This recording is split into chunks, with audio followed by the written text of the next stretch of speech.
year was 1960. America was locked in the Cold War, with the space race capturing the nation's imagination. Rockets pierced the sky, satellites orbited above, and ordinary citizens looked upward with awe and anxiety. Chrysler's Dodge division sought to capture this spirit in steel, naming its new flagship after Polaris, the guiding North Star.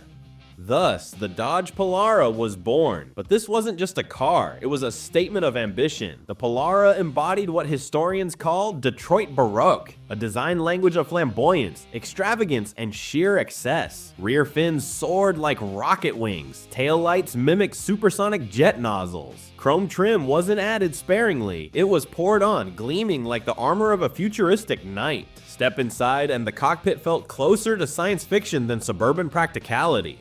Transparent inserts adorned the steering wheel, dashboard dials rotated like celestial clocks, and buyers could even choose swiveling bucket seats that swung outward to greet them. Yet the Polara wasn't all style and spectacle. It carried engineering firsts that set Chrysler apart. The industry still favored body-on-frame designs, but Dodge introduced unibody construction, lighter, more rigid, and cheaper to produce. This single innovation made the Polara not just stylish, but pioneering. Under the hood, engines range from a practical 318 cubic inch V8 to the mighty 383, capable of over 330 horsepower. It was bold, futuristic, and powerful. The Polara seemed destined for greatness. But just 2 years later, a corporate blunder would send Dodge's shining star crashing down to earth. Every rising star risks a fall, and for the Polara, it came shockingly early. In 1962, Chrysler's leadership made a decision that would cripple Dodge's flagship. President Lynn Townsend misinterpreted a competitor's announcement, believing General Motors planned to downsize its full-size cars. In panic, Dodge engineers were ordered to shrink the Polara at the last minute. The result? A rushed redesign that left the car awkwardly proportioned, as if caught between two eras. The once confident lines became stubby, quad headlights looked strangely misplaced, bumpers jutted out with a V-shape that felt forced, and the tail end lost its once dramatic fins. Where the 1960 model had whispered of rockets and stars, the 62 Polara looked more like a miscalculation, both in engineering and in art. Buyers noticed, sales collapsed to fewer than 20,000 units. Magazines criticized its confused styling. Dealers struggled to move inventory. What had been Dodge's flagship just 2 years earlier now seemed destined for obscurity. And yet, history has a cruel sense of irony. The very cars once ridiculed are today the most collectible Polaras, with well-preserved models fetching over $50,000 at auction. What was once mocked as Dodge's mistake has become the crown jewel for Mopar enthusiasts. Like Terry Gilliam's surreal film Brazil, where a clerical error reshapes an entire life, Chrysler's corporate misstep reshaped the Polara's destiny. But Dodge wasn't done. Behind the scenes, engineers were preparing a resurrection, one that would put the Polara back on the map of American muscle.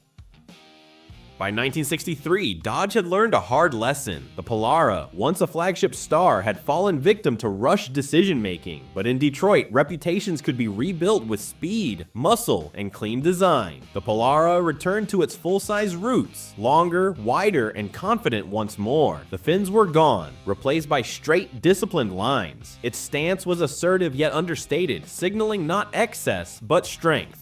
Under the hood, however, the Polara transformed into something formidable. It offered engines ranging from the humble Slant 6 to the mighty 426 Max Wedge V8. This power plant, with its wedge-shaped combustion chambers, was the direct ancestor of the legendary Hemi, producing up to 385 horsepower and capable of hitting 0 to 60 in just 6 seconds. It was one of the fastest full-size cars of its time. For professional racers, Dodge built the Ramcharger versions, stripped down, brutally powerful machines rated at over 425 horsepower. These weren't cars for daily commutes. They were fire-breathing beasts reserved for the drag strip. Suddenly, the Polara wasn't a mistake. It was a contender in the muscle car wars. As Robert Pirsig wrote in Zen and the Art of Motorcycle Maintenance, true quality emerges when form and function become one. In these years, the Polara achieved exactly that balance. Its design was no longer experimental excess. It was purposeful. Its engines no longer chased spectacle. They delivered raw, tested performance. The Polara was reborn, powerful and respected, but America was changing, and soon safety, regulation, and cultural pressure would reshape the muscle car dream yet again. The mid-1960s brought a shift in the American psyche. Cars were still symbols of freedom and power, but society was beginning to question whether that freedom came at too high a cost. In 1965, Ralph Nader published Unsafe at Any Speed, a book that accused Detroit of ignoring basic safety in pursuit of profits. His work was a cultural thunderbolt. Public confidence in automakers wavered, and the U.S. government responded with the 1966 National Traffic and Motor Vehicle Safety Act, which forced car makers to adopt new standards. The Dodge Polara was swept up in this wave of reform.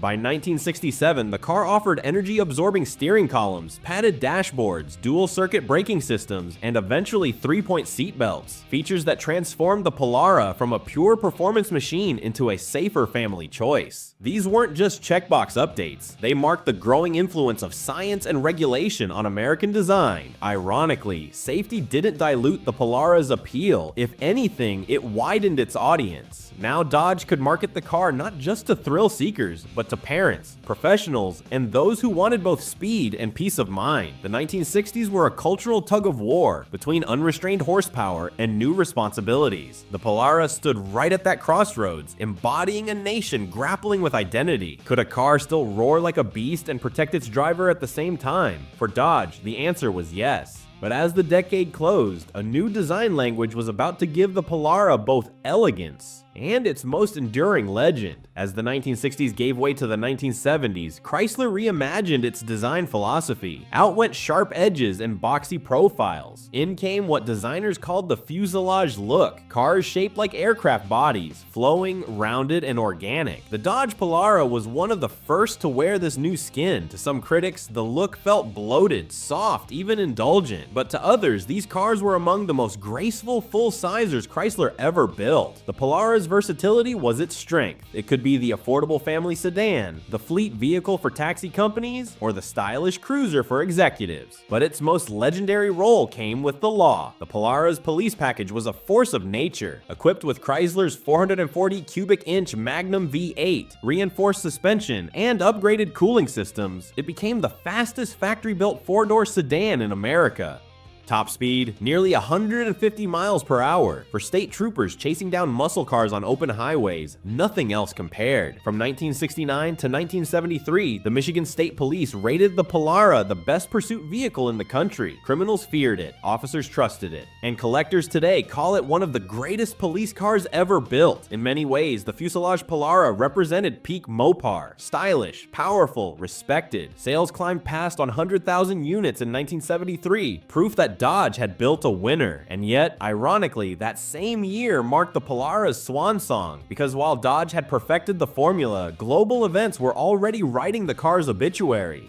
History is not always written by the best performers. It is written by the loudest voices. And when it comes to muscle cars, Dodge Polara's rivals dominated the spotlight. The Ford Mustang became a pop culture icon overnight, immortalized by Steve McQueen's legendary chase scene in Bullitt. The Camaro earned musical tributes from Prince and the Beach Boys. The Dodge Charger would later thunder across screens in The Fast and the Furious and the Dukes of Hazzard. But the Polara, despite its engineering feats and law enforcement legacy, it never got its Hollywood moment. It wasn't the hero's car. It wasn't the rebel's choice. Instead, it became the reliable workhorse of highways, fleets, and police departments. Loved by those who drove it, invisible to the culture at large. Philosopher Guy Debord argued in The Society of the Spectacle that modern culture doesn't just consume reality, it consumes the image of reality. Cars that appeared in films, songs, and ads became immortal. Those that didn't were forgotten. Regardless of merit, the Polara was a victim of this cultural filter, yet there's something poetic in its anonymity. While the Mustang and Charger became teenage posters, the Polara became the unspoken backbone of American streets. It was the car people relied on daily, the car that chased criminals, the car that proved durability mattered as much as glamour. Still, obscurity has consequences, and when the oil crisis struck in 1973, Dodge had little reason to keep a star hidden in the shadows.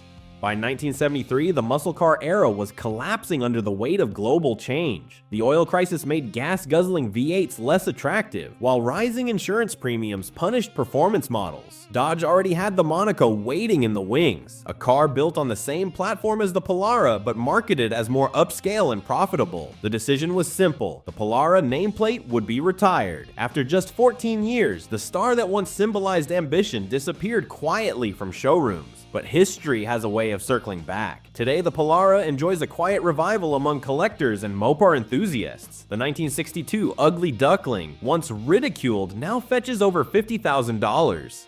The police package models of the late 60s and early 70s are hailed as some of the greatest pursuit vehicles ever made. What was once forgotten is now celebrated as rare, unique, and authentic. Beyond the collector market, the Polara carries symbolic weight. Like Mircea Eliade's The Myth of the Eternal Return, its story reflects cycles of glory, decline, and rediscovery. It reminds us that cultural memory is selective, but not final. Even forgotten icons can find new life in the hands of those who care to remember. The Polara was never the Hollywood star. It wasn't the rebel's choice, nor the glamorous poster car, but it was real. It was ambitious. And like its namesake Polaris, it still points us back to an era when cars were more than transport. They were expressions of human aspiration, cast in steel and chrome.